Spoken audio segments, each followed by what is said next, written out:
I'm Max Dalton, and in this video I'll show you how to allow an Android app to run in the background on your device. Step 1. Tap to open the Settings app on your Android device and then tap Apps in this menu.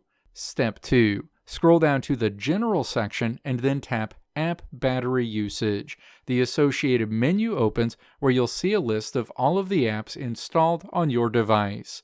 Step 3. Tap the app you want to allow to run in the background.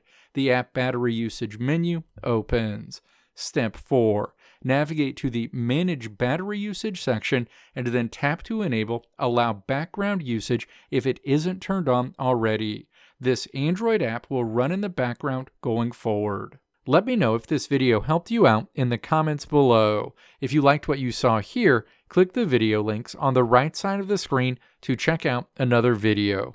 Or click the logo on the left side of the screen to check out my tutorial website at www.maxdalton.how.